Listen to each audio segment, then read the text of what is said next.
उमर खालिद को मिली राहत। दिल्ली के कड़कड़डुमा कोर्ट ने 7 दिन के लिए दी अंतरिम जमानत। दिल्ली मामले के आरोपी को बहन की शादी के लिए मिली जमानत। शिवसेना सिंबल विवाद में आज भी नहीं हो सकी सुनवाई। चुनाव आयोग में सुनवाई शुरू होने के कुछ मिनट बाद ही टली सुनवाई। धनुष बाण पर छिड़ी है लड़ाई। लखीमपुर खीरी मामले में मुख्य आरोपी को लेकर सुप्रीम कोर्ट की अहम टिप्पणी। केंद्रीय मंत्री के बेटे आशीष मिश्र की जमानत पर बोला कोर्ट, हमेशा के लिए जेल में नहीं रखा जा सकता। शेयर बाजार में रही उथल पुथल। सेंसेक्स 51 अंकों की गिरावट के साथ 62,131 पर हुआ बंद। निफ्टी 55 अंकों की बढ़त के साथ 18,497 अंक पर हुआ बंद।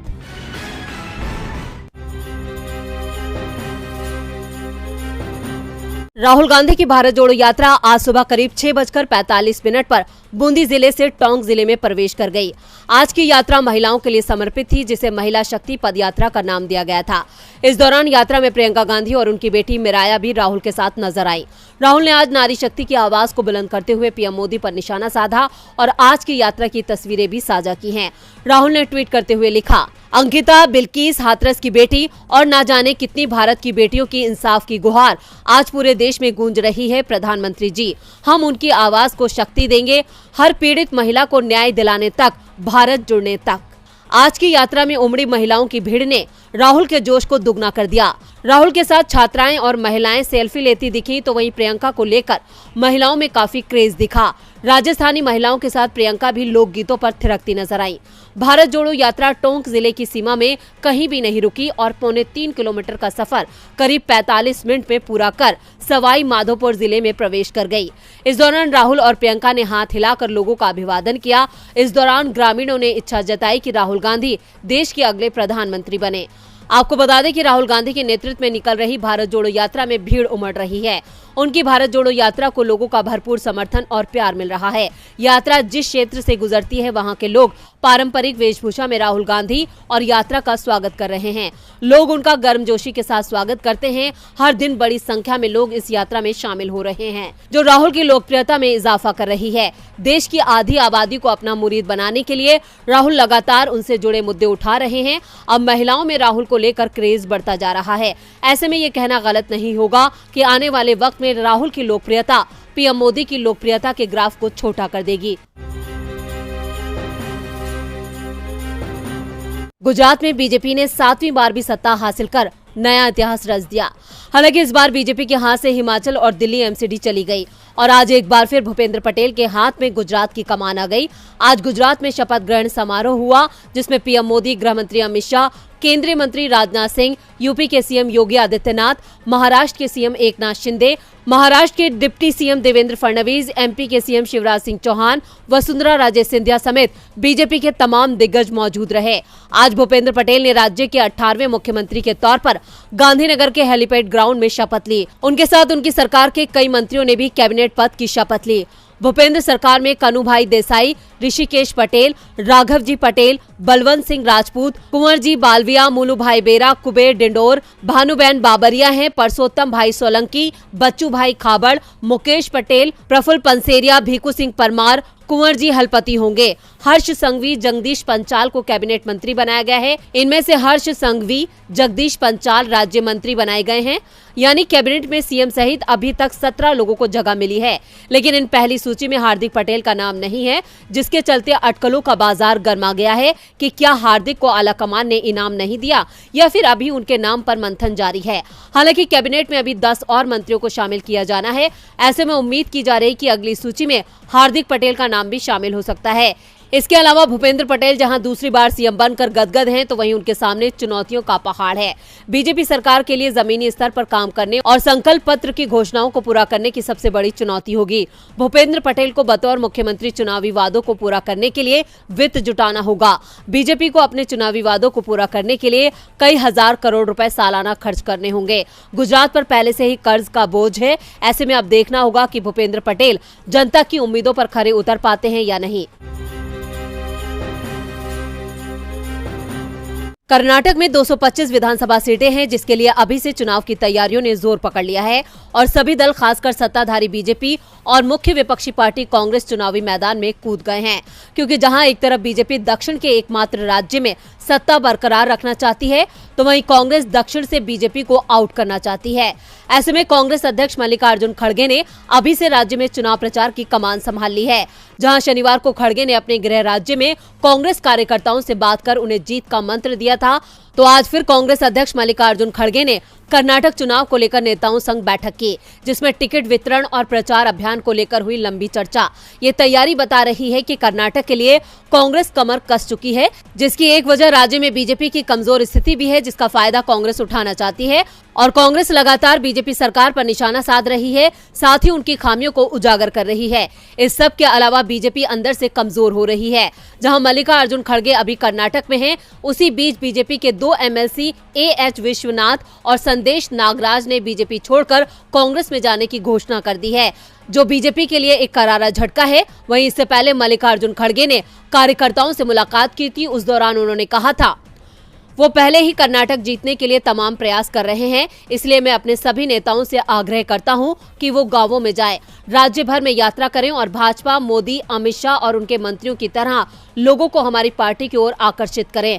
पार्टी के सभी लोगों को मेरी सलाह है कि मिलकर काम करें। अगर हम ऐसा नहीं करते हैं तो ये लोगों को धोखा देने जैसा होगा।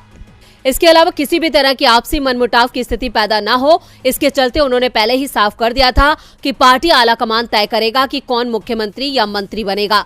उन्होंने कहा था अगर हम आपस में लड़ते हैं तो हमें जो मिल सकता है वो खो सकता है, इसलिए हम सभी को एकजुट होना चाहिए।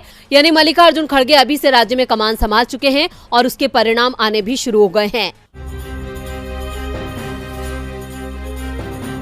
हिमाचल प्रदेश भी बीजेपी के हाथ से निकल गया है। विधानसभा चुनाव में कांग्रेस ने बीजेपी को करारी शिकस्त दी। राज्य की 68 सीटों में से बीजेपी सिर्फ 25 सीट ही जीत पाई, जबकि कांग्रेस ने 40 सीट जीतकर राज्य में सरकार बना ली। इसके बाद से राज्य में बीजेपी की गुटबाजी खुलकर सामने आ गई है। बीजेपी के राष्ट्रीय अध्यक्ष नड्डा और पूर्व सीएम जयराम ठाकुर कैंप के नेता हार के लिए प्रेम कुमार धूमल और उनके बेटे केंद्रीय मंत्री अनुराग ठाकुर को ही जिम्मेदार ठहरा रहे हैं। अनुराग ठाकुर हमीरपुर से सांसद हैं और उनके संसदीय क्षेत्र की 12 सीटों पर बीजेपी को हार मिली है। अनुराग ठाकुर के गृह जिले हमीरपुर में तो बीजेपी खाता तक नहीं खोल पाई। जिले की 5 में से 4 सीटों पर कांग्रेस और 1 पर निर्दलीय उम्मीदवार चुनाव जीत गया। इसके बाद से ही सोशल मीडिया से लेकर बीजेपी नेता तक चुनाव में अनुराग ठाकुर की भूमिका पर सवाल उठा रहे हैं। दावा कर रहे हैं कि अनुराग ठाकुर कैंप से जुड़े लोगों ने ही पार्टी को कमजोर किया, जिसके चलते पार्टी सत्ता में आने से चूक गई। अनुराग ठाकुर पर पार्टी के अंदर हो रहे हमले के बाद अब उनके पिता प्रेम कुमार धूमल बचाव में आ गए हैं। प्रेम कुमार धूमल ने कहा कि हमने पार्टी की हार को गंभीरता से लिया है, लेकिन हार के लिए अनुराग को जिम्मेदार नहीं ठहराया जा सकता। पार्टी ने जहां भेजा वहां उसने प्रचार किया। हार का कारण गलत टिकट वितरण है, क्योंकि जिस तरह से टिकट बांटे गए उससे बीजेपी के अंदर बगावत हो गई। 21 लोगों ने पार्टी उम्मीदवारों के खिलाफ चुनाव लड़ा। पार्टी इस पर विचार कर रही है कि कैसे टिकटों का बंटवारा किया गया। इसके साथ ही धूमल ने जयराम सरकार पर तंज कसते हुए कहा कि पिछले 5 सालों में जो हुआ मैं उसे शांति से देखता और सुनता रहा। उम्मीद है कि गलतियां दोहराई नहीं जाएंगी। धूमल ने बिना नाम लिए ही बता दिया कि हार के लिए जयराम ठाकुर जिम्मेदार हैं। संसद का शीतकालीन सत्र 7 दिसंबर से शुरू हो चुका है। ऐसे में विपक्ष कई मुद्दों पर चर्चा की मांग कर रहा है। उसी कड़ी में अब कांग्रेस सांसद मनीष तिवारी ने एक बार फिर से चुनाव आयोग की स्वतंत्रता और स्वायत्तता का मुद्दा उठाया है। तिवारी ने लोकसभा में इस पर चर्चा के लिए एक प्राइवेट मेंबर बिल भी पेश किया है, जो प्रधानमंत्री की अध्यक्षता में उच्च स्तरीय समिति के गठन की मांग करता है। इस समिति में विपक्ष के नेता और भारत के मुख्य न्यायाधीश को भी शामिल करने की मांग की गई है। इसके अलावा ये बिल सभी पंजीकृत राजनीतिक दलों के आंतरिक चुनावों सहित सभी राजनीतिक दलों के आंतरिक कामकाज को विनियमित, निगरानी और अधीक्षण करने के लिए चुनाव आयोग को अधिक शक्ति देने की मांग करता है। इस बिल को पेश करते हुए मनीष तिवारी ने तर्क दिया है कि ऐसे कई राजनीतिक दल हैं जिनके कामकाज और संरचना से जुड़ी कोई भी जानकारी नहीं मिल रही है। ऐसे में दलों की आंतरिक कार्य प्रणाली को पारदर्शी, जवाबदेह और नियम आधारित बनाने की जरूरत है। यानी इस बिल में चुनाव आयोग को और भी ज्यादा पावर देने की बात कही गई है, ताकि चुनाव आयोग पर रजिस्टर्ड पॉलिटिकल पार्टीज को भी रेगुलेट, मॉनिटर और निरीक्षण कर सके। कांग्रेस की तरफ से ये बिल तब पेश किया गया है जब पहले से ही सुप्रीम कोर्ट में इस मामले में एक याचिका पर सुनवाई जारी है। याचिका में मुख्य चुनाव आयुक्त और चुनाव आयुक्तों के अपॉइंटमेंट की प्रक्रिया में बदलाव की मांग की गई है। अब कांग्रेस ने मांग तो की है, लेकिन संसद में उसकी बात सुनी जाती है या नहीं, ये देखना होगा। जम्मू कश्मीर से अनुच्छेद 370 को हटाने के बाद से ही सवाल उठ रहे हैं कि राज्य में विधानसभा चुनाव कब होंगे। चुनाव आयोग की तैयारियों को देखते हुए संकेत मिल रहे हैं कि जनवरी में विधानसभा चुनावों का ऐलान हो सकता है। इसे लेकर राज्य में राजनीतिक दल एक दूसरे को घेरने में जुटे हुए हैं। इस बीच यूनिक फैमिली आईडी का मामला भी गर्मा गया है। जम्मू कश्मीर प्रशासन केंद्र शासित प्रदेश में सभी परिवारों का एक प्रामाणिक डेटाबेस बनाने की योजना बना रहा है। इससे प्रत्येक परिवार को एक अनूठा कोड दिया जाएगा, जिसे जेके फैमिली आईडी कहा जाएगा। कोड में अंग्रेजी वर्णमाला के अक्षर और अंक संख्या होगी। सरकार का दावा है कि परिवार डेटाबेस में उपलब्ध जानकारी का उपयोग सामाजिक लाभों के लिए लाभार्थियों का चयन स्वचालित चयन करने में किया जाएगा। लेकिन इस योजना को लेकर विवाद शुरू हो गया है। पीडीपी प्रमुख महबूबा मुफ्ती ने इसे लेकर ट्वीट किया। जम्मू कश्मीर के निवासियों के लिए एक यूनिक परिवार आईडी बनाना 2019 के बाद से घटते विश्वास का प्रतीक है। इसके साथ ही महबूबा ने कहा कि दिल्ली कश्मीरियों को गहरे संदेह के साथ देखता है। यूनिक फैमिली आईडी कश्मीरियों के जीवन पर लोहे की पकड़ को मजबूत करने के लिए एक और निगरानी रणनीति है। दरअसल राज्य में यूनिक फैमिली आईडी का बीजेपी को छोड़कर सभी राजनीतिक दल विरोध कर रहे हैं। महबूबा ने सवाल उठाया है कि सरकार इस डेटाबेस के जरिए किसकी पहचान करना चाहती है। देश की मौजूदा अर्थव्यवस्था और बढ़ती महंगाई, इन दोनों ही मोर्चों पर बीजेपी सरकार पूरी तरह से फेल दिखती है, ये कहना है विपक्ष का। लेकिन उसके बावजूद देश की वित्त मंत्री आज भी लोकसभा में अर्थव्यवस्था और महंगाई के मुद्दे पर बचती नजर आई। आज संसद के शीतकालीन सत्र का 5वां दिन है। आज लोकसभा में सांसद रेवनाथ रेड्डी ने प्रश्नकाल में कहा कि केंद्र को केवल सरकार बचाने की चिंता है। रुपया लगातार गिरता जा रहा है, उसकी कोई चिंता नहीं है। कांग्रेस सरकार में जब डॉलर के मुकाबले रुपया 66 रुपए था, तो बीजेपी कहती थी कि रुपया आईसीयू में चला गया। आईसीयू से आगे के दो रास्ते होते हैं। पहला रास्ता ठीक होकर घर आना और दूसरा आईसीयू से सीधा मर्चुरी में जाना। अब तो रुपया सीधा मर्चुरी में चला गया है। मैं वित्त मंत्री से पूछना चाहता हूं कि रुपया को ठीक करके वापस घर लाने का कोई प्लान है क्या? वित्त मंत्री निर्मला ने इस सवाल का जवाब देते हुए सरकार का बचाव किया और इस सवाल से पल्ला झाड़ती नजर आई। निर्मला सीतारमण ने कांग्रेस पर निशाना साधते हुए कहा कि कांग्रेस के समय रुपया ही नहीं बल्कि पूरी इकोनॉमी आईसीयू में थी। कोरोना महामारी, रूस यूक्रेन संघर्ष के बावजूद आज भारत की इकोनॉमी बढ़ रही है। इससे संसद में बैठे कुछ लोगों को जलन और परेशानी हो रही है। देश की बढ़ती इकोनॉमी पर गर्व होना चाहिए, ना कि मजाक उड़ाना चाहिए। निर्मला सीतारमण का ये बयान विपक्ष के सवाल का जवाब कम अपनी सरकार की नाकामी छिपाने का काम कर रहा है। आपको बता दें कि सीतारमण का 2019 में एक वीडियो वायरल हुआ था, जिसमें प्याज की बढ़ती कीमतों के बारे में सवाल पूछा गया था। इस पर सीतारमण ने कहा था कि वो ज्यादा प्याज नहीं खाती। उनके इस बयान पर सोशल मीडिया में जमकर मीम्स बने थे। आज लोकसभा में सीतारमण ने फिर अपने प्याज वाले बयान का जिक्र किया। उन्होंने कहा कि जिस तरह उनके उस बयान पर सोशल मीडिया में मीम्स बनाए गए थे, उसी तरह आज देश की इकोनॉमी को लेकर मजाक उड़ाया जा रहा है।